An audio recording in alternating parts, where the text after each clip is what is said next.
በተፋቅሮ ወበሰሳ ስትጦሙ እንደ ግብዞች አትጠውልቁ፣ ለሰዎች እንደ ጦመኛ ሊታዩ ፊታቸውን ያጠፋሉና፣ እውነት እላችኋለሁ ዋጋቸውን ተቀብለዋል። አንተ ግን ስትጦም በስውር ላለው አባትህ እንጂ እንደ ጦመኛ ለሰዎች እንዳትታይ ራስህን ተቀባ፣ ፊትህንም ታጠብ። በስውር የሚያይ አባትህም በግልጥ ይከፍልሃል። ይሄን መመሪያ አንድ ግለሰብ አድማጮቻችንም ሁላችንም ተግባራዊ እንድናደርገው የሐዲስ ኪዳን መመሪያ ነው። በጣም ጠቃሚ መመሪያ ነው። እንደ ህዝብ ወደ ስርዓተ ቤተክርስቲያን ስንገባ ግን አንዳንድ ጊዜ ይሄ ጉዳይ ሰው ሊያይን ይችላል፣ አዋጅ ጾም ሆኖ ማለት ነው። እሱ ላይ በኋላ ስናነሳው ሐሳቡን ማገናኘት እንሞክራለን። ዞሮ ዞሮ ግን የሚቀጥለው ጥያቄ የምንሄደው ከዚህ ሐሳብ ተነስተን የጾም ስርዓት በአብያተ ክርስቲያናት ልዩነት አለው። አንዱ እንደዛ አንዱ እንደዚህ። በቅድምም በብሉይና በሐዲስ ስናይ የብሉይ ከሐዲሱ ይለያል። የብሉይን በብሉይ ስርዓት፣ የሐዲሱን በሐዲስ ስርዓት፣ ይሄን አዲስ አቁማዳ በአዲስ ወይም ጠጁን በአዲስ አቁማዳ ማድረግ እንደሚገባ ኢየሱስ በተጠየቀው ጥያቄ መልሶት ያመጣውን ሐሳብ አንስተናል። አሁንም አብያተ ክርስቲያናት የተለያየ የጾም ስርዓት አላቸው። ይሄ የጾም ስርዓት በተወሰነ ደረጃ በህዝብ ዘንድ አደናጋሪ ነው። ምናልባት ለምን ተፈጠረ? አንዱ የኔ ትክክለኛ ነው ይላል፣ ሌላው አይጾምም ብሎ ያስባል። አንዱ ደግሞ የአንዱን ጾም ስርዓታዊ ነው ብሎ ይናገራል። በእንደዚህ አይነት መነቃቀፍ በህዝቡ ዘንድ ብዙ ጊዜያቶች አልፈዋል። ብዙ የሰው ህይወት ግራ ተጋብቷል። እና ምንድነው ግን ልዩነቱ? የአብያተ ክርስቲያናት የጾም ስርዓት ልዩነት በተወሰነ ደረጃ ብናየው መልካም ይመስለኛል። እስቲ በአብያተ ክርስቲያናት መካከል ያለው የጾም መለያየት ምክንያት የቀኖና አጽዋማት ያላቸው አብያተ ክርስቲያናት አሉ፣ የቀኖና አጽዋማት የሌላቸው ደግሞ አብያተ ክርስቲያናት አሉ። የቀኖና አጽዋማት ያላቸው አብያተ ክርስቲያናት ለምሳሌ የኢትዮጵያ ኦርቶዶክስ ተዋሕዶ ቤተክርስቲያን 7 አጽዋማት ያለቻቸውና ሌሎችም ተጨማሪ አጽዋማት አሏት። ወርሃዊ፣ ሳምንታዊ፣ ዓመታዊ ሆነው በቀኖና የተወሰኑ ከዚህ እስከዚህ ድረስ መጾም አለብን፣ የጾም ቀናቶች ይሁኑ፣ የጾም ወራቶች ይሁኑ ብላ በቀኖና የወሰነቻቸው አጽዋማቶች አሉ። ሌሎች አብያተ ክርስቲያናት ደግሞ የጾም ወራቶች ወይም የቀኖና አጽዋማት የሌሏቸው አሉ። ነገር ግን እነዚህ አጽዋማት የሌሏቸው የቀን አጽዋማት ወይም ደግሞ የቀኖና አጽዋማት የሌላቸው አብያተ ክርስቲያናት አይጾሙም ማለት አይደለም። ይጾማሉ፣ ግን የተወሰነ ሰኞ፣ ማክሰኞ ወይም ሮብ፣ ዓርብ ወይም ደግሞ ሌላ ስያሜ ያለው ጾም የላቸውም። ስለዚህ አብያተ ክርስቲያናትን የለያቸው አንዳንዶቹ ቀኖና ማወሰናቸውና አንዳንዶቹ አለመወሰናቸው እንጂ ስለ መጾም አይደለም። በጾም ጉዳይ ላይ ሁሉም አብያተ ክርስቲያናት በዓለም ያሉት ሁሉ ይጾማሉ። አንዳንዶቹ አብያተ ክርስቲያናት ወቅታዊ ሁኔታ በገጠማቸው ዙሪያ ላይ በአዋጅ ደረጃ ምዕመኖችን ተሰባስበው ተገናኝተው በአንድነትም በህብረትም በአዋጅም ደረጃ ይጾማሉ። በግለሰብም ደረጃ ደግሞ እንዲሁ በግላቸው በብሉይ ኪዳን ቅድም እንደተመለከትነው ወይም ከዚህ በፊት ስንመለከተው እንደነበር ሌሎቹ እስራኤሎች ያደርጉት እንደነበረ እያንዳንዱ ክርስቲያን ይጾማል። ለምሳሌ አሁን ሐናንያ በጾም በጸሎት የታወቀ ነበር በመጽሐፍ ቅዱስ ላይ ማለት ነው። ግን ስለ ግሉ ነው የተነገረው። ሐዋርያው ጳውሎስም በግሉ ስለ ጾም ጸሎት ይናገራል። ስለዚህ ቀኖና የወሰኑ አብያተ ክርስቲያናትና ያልወሰኑ አብያተ ክርስቲያናት ይሄ ነው። እሺ መናገር የምፈልገው የቀኖናው ጾም ነው ትክክል ወይስ ያለ ቀኖና የሚጾሙ ጾም ነው ትክክል የሚለውን ስንመጣ ትክክል የሚሆነው ሁላቸውም መጾማቸው ነው የሚፈለገው፣ እሱ ፓርት ነው። ምክንያቱም አሁን የተወሰነው ቀን አይደለም፣ ሁላቸውም ግን ይጾማሉ። ስለዚህ ሁላቸውም መጾማቸው ትክክል ነው። መቼ ይጾማሉ? እንደ እግዚአብሔር ቃል ብቻ መጾማቸው ደግሞ አስፈላጊ ነገር። አንዱ ሳምንት ሊጾም ይችላል፣ አንዱ ሮብ ሊጾም ይችላል፣ አንዱ ብዙ ቀናት ዓመት እስከ ዓመት ሊጾም ይችላል። እኔ በአብያተ ክርስቲያናት ወይም በወንጌላውያን አብያተ ክርስቲያናት 40 ቀን የጾመ ሰው አውቃለሁ፣ 5 ቀን የሚጾም ሰው አውቃለሁ፣ 6 ቀን የሚጾም አውቃለሁ። በአብያተ ክርስቲያናት ደረጃ በእኛ ቤተ ክርስቲያን ደግሞ 7 አጽዋማት የቀኖና አጽዋማት አሉ። ስለዚህ ዋናው ጾሙ ነው። ልዩነት ያስመሰለው ቀን ወስኖ መናገሩና ህዝባዊ ማድረጉ ነው እንደ ቀኖና ደግሞ እንደ ቤተ ክርስቲያን ስርዓት የቀኖና ጾም መወሰኑ ትክክልም ነው ብዬ ነው ማለት ነው። እንደ መርህ ደረጃ ጥሩ ነው። ህዝቡ እንዲጾም እንዲጸልይ እስከሆነ ድረስ ለምን ቀኖና ሆነ ለምን ተወሰነ የሚለው ነገር ኃጢአት አይደለም። ጾም የሚለው ሐሳብ መለኮታዊ ትእዛዝ ነው፣ መለኮታዊ ሐሳብ ነው ብለናል ስንነሳ። ከዚህ የተነሳ ይሄን ጾሙ የሚለውን ሐሳብ ማንም ሊሽረውም ሊቀይረውም አይችልም። ጾሙ ነው። ይሄ ድንጋጌ ዶግማ ነው፣ የሚቀየር አይደለም። ሰው ስላልጾመ ራሱ ከሚጎዳበት በቀር የእግዚአብሔርን ሐሳብ የሚያስቀይርበት ሌላውን ሰው ሊወነጅል የሚችልበት ነገር አይሆንለትም። በሁለተኛ ደረጃ ማየት ያለብን ነገር ምንድን ነው? በሐዲስ ኪዳን ውስጥ ከላይም እያየነው እንደመጣ ነው ዝርዝር የሆነ የአጿጿም ስርዓት አልተቀመጠም። ወይም ደግሞ እንደ አይሁዳውያኑ እነዚህን ቀኖች ጾሟቸው፣ እነዚህን ቀኖች እንዲህ አድርጓቸው፣ ራሳቸውን አዋርዱበት የሚል መመሪያ የለም ሐዲስ ኪዳን ውስጥ። ከዚህ የተነሳ እያንዳንዱ አብያተ ክርስቲያን የየራሱን የአጿጿም ድንጋጌ ሂደት ይወስናል፣ ወስኗልም።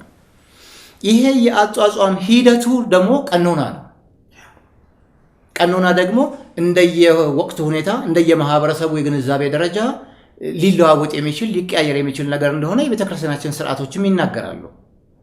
ስለዚህ በሐዲስ ኪዳን ውስጥ የተቀመጠ ልክ እንደ ብሉይ ኪዳኑ እንዳልኩት ይሄን ቀን ጾሙ፣ በዚህ ቀን ራሳችሁን አዋርዱ የሚል ትእዛዝ እስከሌለ ድረስ እያንዳንዱ ይበጃል፣ ይሻላል፣ መጽሐፍ ቅዱሳዊ ሐሳብን ይዘውልኛል፣ ከእግዚአብሔር ጋር ለመገናኘት ይሄ ቀኔ በቂ ነው ብሎ ያሰበበትንና የወሰነውን ነገር ይጾማል። በጾም ውስጥ እንደተባለው በገሃድ የሚታወቁ አጽዋማት አሉ፣ በግልጽ የምናውቃቸው። በገሃድ የማይታወቁ ደግሞ በስውር የሚደረጉ የአጽዋም ሂደቶችን መጽሐፍ ቅዱስ ውስጥ አሉ። ከዚህ የተነሳ አንደኛችን የአንደኛችንን ላናውቀው እንችላለን። በተለይ በግልጽ የሚታወቁት የኢትዮጵያ ኦርቶዶክስ ተዋሕዶ ቤተክርስቲያን የምትጾማቸው የአዋጅ ጾሞች ናቸው። ከዛ ውጭ ባለ መንገድ እኮ መነኮሳት በየገዳማቱ የሚጾሙበት ስርዓት አላቸው፣ ማንም ሰው አያውቅ። እንደ ግለሰብ እንደ ነባራዊ ሁኔታ በየግላቸውም እኮ በየቤታቸው የሚጾሙ ሰዎች እንዳሉ እኮ ይታወቃል። ይሄ ያለፍንበትም ህይወት ስለሆነ እና የመለያየቱ ጉዳይ ሐዲስ ኪዳን ውስጥ ቁርጥ ያለ ይሄንን አድርጉ ይሄንን አታድርጉ የሚል ነገር ካለመኖር የተነሳ የተፈጠረ ነው። መርጌታም እንደገለጸው የትኛውም በክርስትና እምነት ውስጥ ያለ ትክክለኛውን የእግዚአብሔር መንገድ እከተላለሁ ብሎ የሚጾመው የግልም የአዋጅም ጾም አለ። የቀኑ መብዛት የወራቱ መለያየት ግን እንደየ አብያተ ክርስቲያናቱ ሊለያይ ይችላል። እኔ በቂ ይመስለኛል ይሄ። ምክንያቱም በተለይ የተነሱት ሐሳቦች መሰረታዊ ናቸው። ጾሙን ዶግማ አድርጎ የሰጠው እግዚአብሔር ስለሆነ ማንም ሰው በመጾም ግዴታ ውስጥ ነው ያለው። አለመጾሙ የሚያሳጣው በረከት አለ። ነገር ግን ጾሙን የሚገልጽበት መንገድ ወይም የሚያስፈጽምበት ሁኔታ እንደየቤተ እምነቱ ይለያያል። የኦርቶዶክስን ትክክል አይደለም ማለት አይቻልም። ዓላማ ይዞ እስከ ጾመ ድረስ 100 ቀንም የጾም ቀን ማወጅ ይችላል። በፕሮቴስታንቱም ደግሞ ያለው የራሱ የችግር ጊዜ ገጥሞኛል ሲል ማህበረ ምዕመኑን ሰብስቦ መጾም ይችላል። እነዚህን ግን በገሃድ የሆነው ያኛውን ስለሸፈነው ያኛው አይጾሙም ይሄኛው ደግሞ የሥርዓት ጾም ነው ብሎ ሐሳብ በመስጠት መነቃቀፍ ምንም ትርጉም አያመጣም ነው። ዋናው ግን ህዝብ መሰረታዊ ዓላማው ከገባው በተቀመጠው ስርዓት ውስጥ ጾምን መፈጸም በእግዚአብሔር ዘንድ ተቀባይነትን ያስገኛል ነው። ይሄ ጥቅል የሆነ የመለያ ምክንያት የሆነውን ሐሳብ የገለጸልን ስለሆነ በእኔ በኩል ይሄ በቂ ነው ብዬ አስባለሁ። እንግዲህ ይህንን እንደዚህ ካየን በተለይ ተመልካቾቻችንም ከዚህ ውይይት በመነሳት ነገሮችን ሰፋ አድርገው ያዩታል ብዬ አስባለሁ። ምክንያቱም በአብዛኛው ምንድነው የሚባለው የገሃድ ጾሞቹ በህዝብ ላይ በአዋጅ ስለሆነ ያሉት ሌላው የሚጾም እስካይመስል ድረስ ተጽዕኖ ያሳድራሉ። ይሄ ብቻ አይደለም። ሌላውም ደግሞ እነዚህን አጽዋማት ባለመረዳት፣ ምክንያቱም ቤተክርስቲያን መብት አላት ህዝቧን በስርዓት የማስኬድ ይሄ ይጠቅመኛል፣ መጽሐፍ ቅዱስን ገልጦልኛል፣ ህዝቡ በእነዚህ መሰረቶች ዓላማ ይዞ በእግዚአብሔር ፊት ቢቀርብ ብላ ማወጅም ትችላለች። እና በእኛም እምነት እነዚህን የቤተክርስቲያኒቱን አጽዋማት በድንጋጌ የተደረጉትን ተቃውሞ የለንም። ህዝቡም እንዲያውቀው የምንፈልገው ተቃውሞ የለንም። ምናልባት አሁን እኔ ልጠይቀው ያልኩት ነገር እንግዲህ እነዚህ የኢትዮጵያ ኦርቶዶክስ ተዋሕዶ ቤተክርስቲያን አሏት የተባሉት 7 አጽዋማት አፈጻጸምና የያዟቸው ሐሳቦች ከዓላማ አንጻር ግን ወደ ህዝቡ በመሪዎችም ደረጃ መጽሐፍ ቅዱሳዊ እንዲመስሉ ቢደረጉም ዋና ነገሩ በጾም ሰዓት ዓላማ ይዞ በእግዚአብሔር ፊት መቅረብ ነው ከተባለ ከዛ አንጻር የምንፈትሻቸው ይሆናሉ ማለት ነው።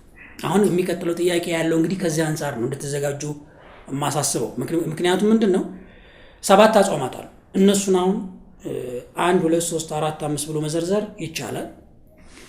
እነዚህን 7 አጽዋማት ከመጽሐፍ ቅዱስ አንጻር እና አሁን ወቅታዊ ወይም ደግሞ በኢትዮጵያ ኦርቶዶክስ ተዋሕዶ ቤተክርስቲያን አተገባበር አንጻር ስንመለከት ጉድለት የላቸውም።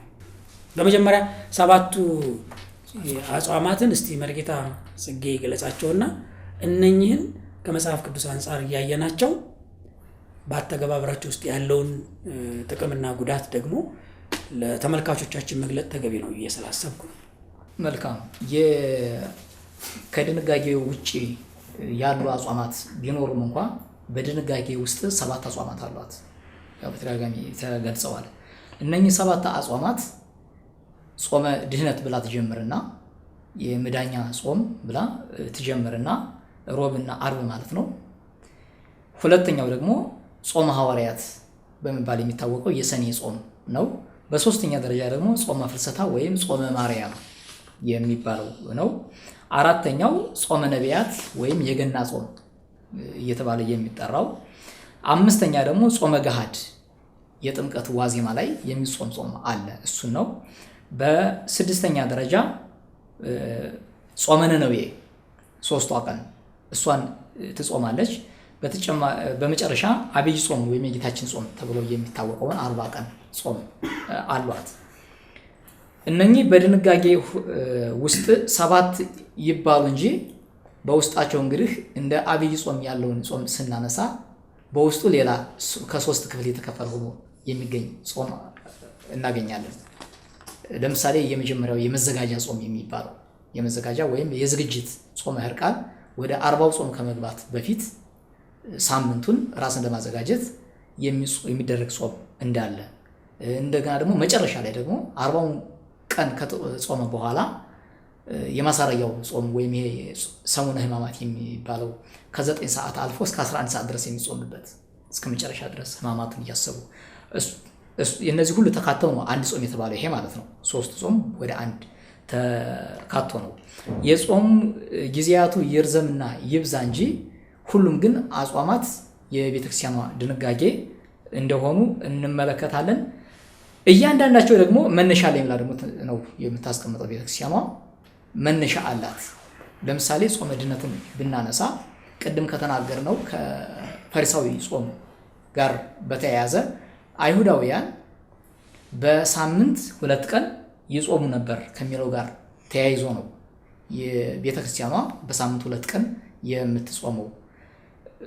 ሉቃስ 18 ቁጥር 12 ላይ ስንመለከት አንድ ፈሪሳዊና አንድ ቀራጭ ወደ ጌታችን ቀርበው ጸሎት ያደርጉ ነበር። በሚጸልዩበት ጊዜ ፈሪሳዊው ያቀረበው ሪፖርት አይነት ጸሎት አለ። እጾማለሁ ጸልያለሁ ብሎ እየተናገረው አለ። በሳምንት 2 ቀን ያለው ያን በማስገንዘብ ነው። በኢትዮጵያ ኦርቶዶክስ ተዋሕዶ ቤተክርስቲያን እነዚህ 7 አጽዋማት እንግዲህ የየራሳቸው ምክንያት አላት። በአስተምሮዋ መሰረት በቅደም ተከተል አብይ ጾምን አንድ ብዬ ነው ያስኩት። ይሄ የጌታችን የኢየሱስ ክርስቶስ ጾም ነው ብላ ነው በቀኖና ውስጥ ያስገባቸው። ጌታችን ኢየሱስ ክርስቶስ 40 ቀንና 40 ሌሊት ስለጾመ ይሄ ጾም በቤተክርስቲያኗ እንደ አዋጅ ሆኖ በህዝቡ ዘንድ በማህበረሰቡ ዘንድ ታሳቢ የሆነ በየዓመቱ የሚጾም ጾም ነው። 55 ቀናቶች በውስጡ አሉት። ከ55 ቀናቶች መካከል ቅዳሜና እሁድ ሲነሱ የጾም ቀናት ስላልሆኑ የመጀመሪያው ሳምንትና የመጨረሻው ሳምንት ተጨምሯል ብለው የሚተረጉሙ አሉ።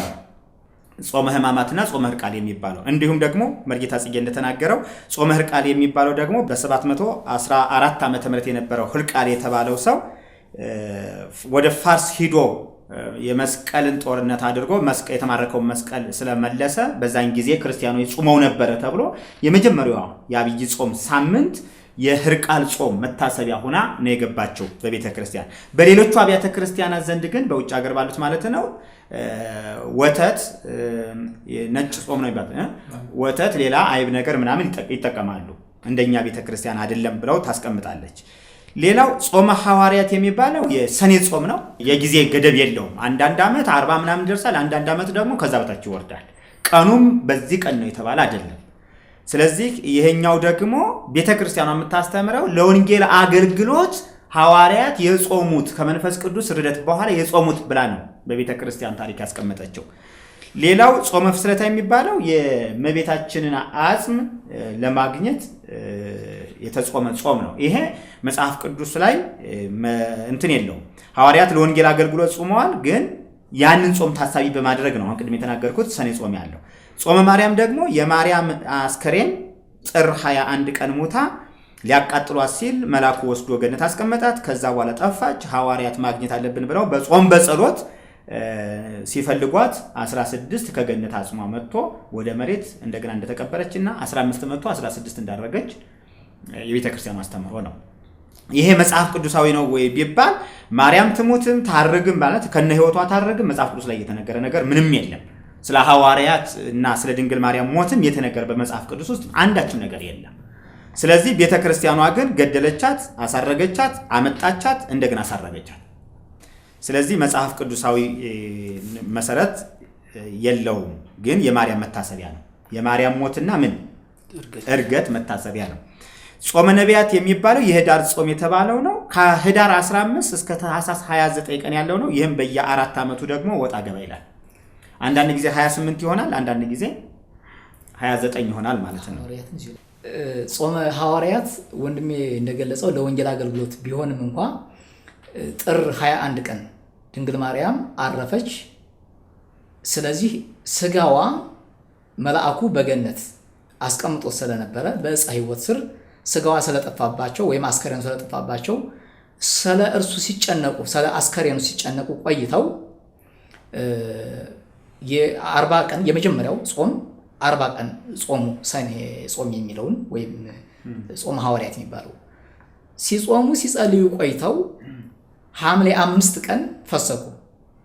እንግዲህ ከታሪክ እንዲያየው ነው። ሐምሌ 5 ቀን ፈስከው ጉቡአን የሚባለው ወይም የተሰባሰቡበት የእመቤታችን ነገር ከምን ላይ ደረሰ ብለው ሲነጋገሩ ምንም ፍንጭ ነገር የለም። እንደገና ለ25 ቀናት ቆዩና ድጋሚ ነሐሴ 1 ብለው ጾም ጀመሩ። ዓላማው የማርያምን አስከሬን ለማግኘት ነው ዓላማው። ከዛ በኋላ በሁለተኛው ግን እንዳገኙት ነው ታሪኩ የሚተርከው።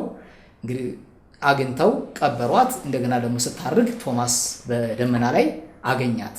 ወፈቀደ ይደቅም ደመናው የሚለው ከደመናው ለመውደቅ ፈለገ የሚለው እኔ ሳላይሽ ሰበን ይዞ የመጣበት አዎ ልጅሽ እዚህ ቀደም ሳላይ ቀረሁኝ ሲሞት ሲቀበር ትንሳኤውን ሳላይ ቀረሁኝ፣ አሁን ደግሞ አንቺ ትተሽ እኔ በሌለሁበት አረግሽ ብሎ እንደውም አንተ ደስተኛ ነህ እድለኛ ነህ ብላ ይህ ምስክር ይሆን ዘንድ ሰበን ይዘክድ ብላ መጣና የእመቤታችን ነገር ከምን ላይ ደረሰ ብሎ ሐዋርያትን ጠየቃቸው። ሰበን ማለት ማርያም የተገነዘችበት የመግነዟ ጨርቅ ማለት ነው። ከዛ በኋላ ቀበርናት ሲሉ እስኪ ያሳዩኝ አለ። ወደ መቃብር ይዞት ሄዱ። አይ አታምኑኝም ብዬ ነው እንጂ እኮ አግኝቻታለሁ ብሎ ሰጣቸው። ያን ሰበሩን አቆራርጠውም ያዙት የሚል አለ። ሐዋርያትም ከአንድ ሀገር ወደ አንድ ሀገር የሄዱ የነበሩት በደመና ነበር ማለት ነው። ትክክል።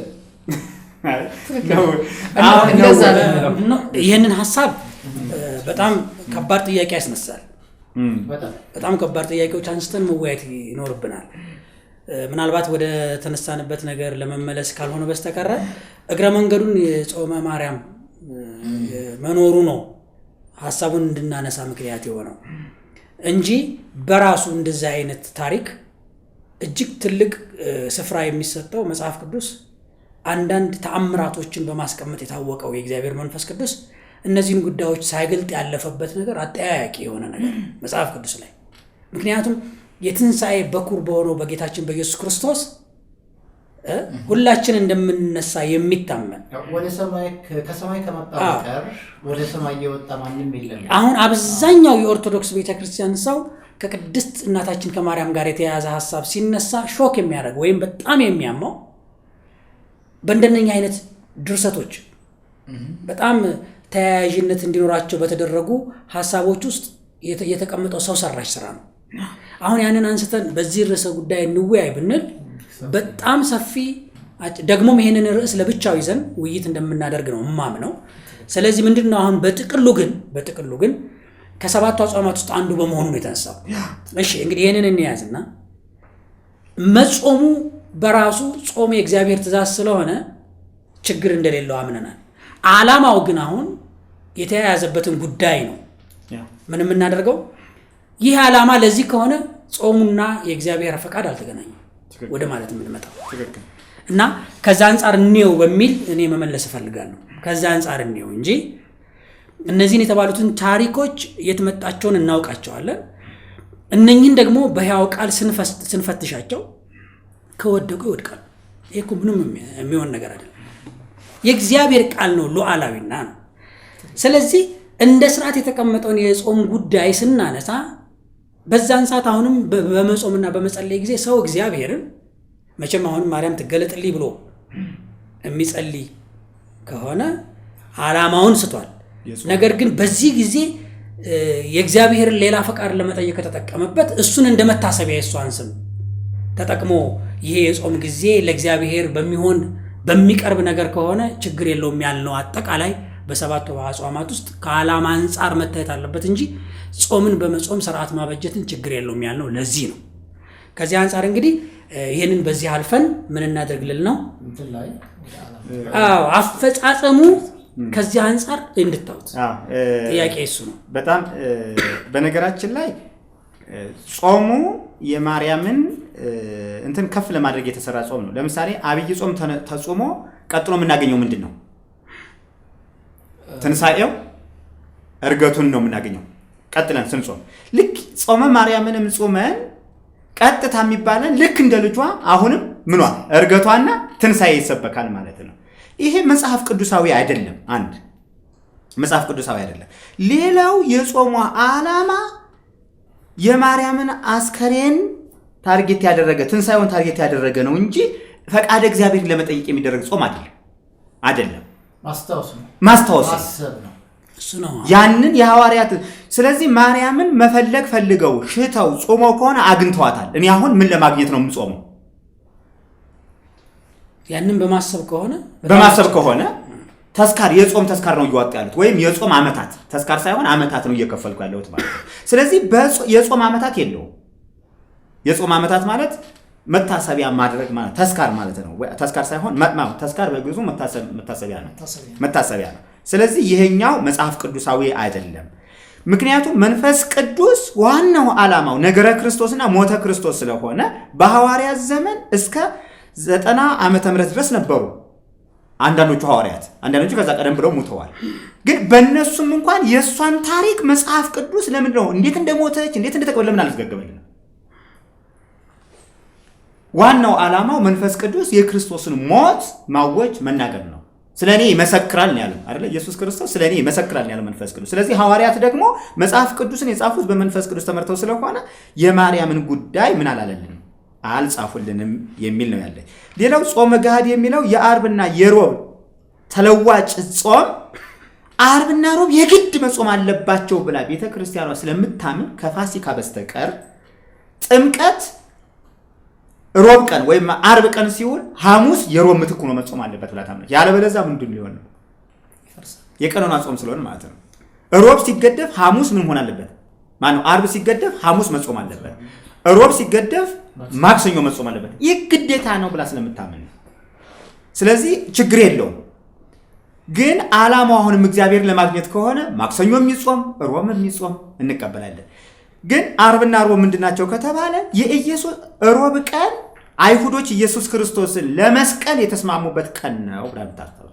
ስለዚህ ህዝባችን በአይሁዶች ወይም በጻፍትና በፈሪሳውያን እንዲሁም ደግሞ በሮማውያን ወታደሮች ሊሰቀል ውሳኔ ላይ ይደርስ። ለምን ሊሰቀል? ሮብ ቀንን ማሰብ ያለብኝ እኔ ለኔ ኃጢአት እንግዳስ መሆን ያለበት ሮብ ቀን የክርስቶስ ሞት ከሆነ የምታሰብበት ማናስ ማሰብ አለብኝ የኢየሱስ ክርስቶስን ሞት የአምላኬን ሞት በዛች ቀን እያሰብኩኝ ስለ እኔ የተወሰነበት ቀን ስለ እኔ ሊገረፍ የተወሰነበት ቀን ስለ እኔ ሊቀበር የተወሰነበት ቀን ነው ብላ ቤተ ክርስቲያኗ ካሰበች ይህንን ሮብ መጾሙ ትክክል ነው። ህዝቡ ይህን ተረድቶ ሮብ ምን ብሎ መጾም አለበት? አምላኬ ስለ እኔ ሞተ፣ ስለ ኃጢአቴ ሞተ፣ ስለ በደሌ ሞተ፣ የዘላለም ሕይወት ሊሰጠኝ ሞተ ብለን ልናስብ ይገባናል ማለት ነው። ስለዚህ ሮብ ጾም መሆኑ ችግር የለውም፣ ግን ይሄ መታሰብ አለበት። ዓርብም ደግሞ ክርስቶስ የተሰቀለበት ቀን ነው ብላ ነው የምታስበው።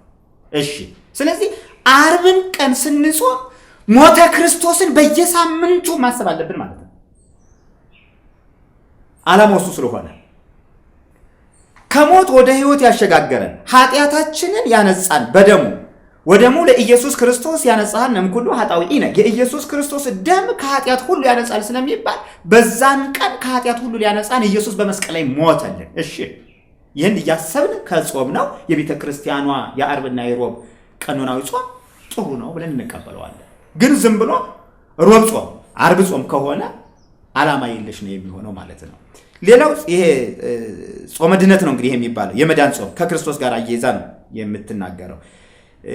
የኅዳር ጾም ከጾመ ነቢያት ጋር አያይዛ ነው የምትጾመው። ጾመ ነቢያትን ስትጾም በመጽሐፏ ላይ ያስቀመጠችው ክርስቶስ ይወርዳል ይወለዳል እያሉ ይህንን መሰረት አድርገው ይጾሙ ነበር ብላን ያስቀመጠችው ቤተ ክርስቲያን። እሺ ከጾሙ የነሱ ጾም ማን ነው የሚያሳየን? ክርስቶስን ከሆነ ይህንን እያሰቡ ሰዎች ጾመ ነቢያትን መጾም አለባቸው። እሺ ጾመ ነቢያትን ስንጾም ግን ዝም ብሎ ጾመ ነቢያት ስለሆነ ከሆነ ምን ጾመው አሁንም ምን የለው ዓላማ የለውም ብዬ ነው ነገር የምፈልገው። ስለዚህ በዓላማ ብለን ተናግረናል መጀመሪያ ላይ። ሁሉም ጾሞች ግን ትምህርታቸው በትክክል ሊሰጥ ይገባል። ግን የጾም ዓላማ እግዚአብሔር መፈለግ ነው እንጂ የነቢያትን መታሰቢያ ማድረግ አይደለም፣ ማርያምን መታሰቢያ ማድረግ አይደለም፣ ቀደምት አባቶችን መታሰቢያ ማድረግ አይደለም ማለት ፈልጌ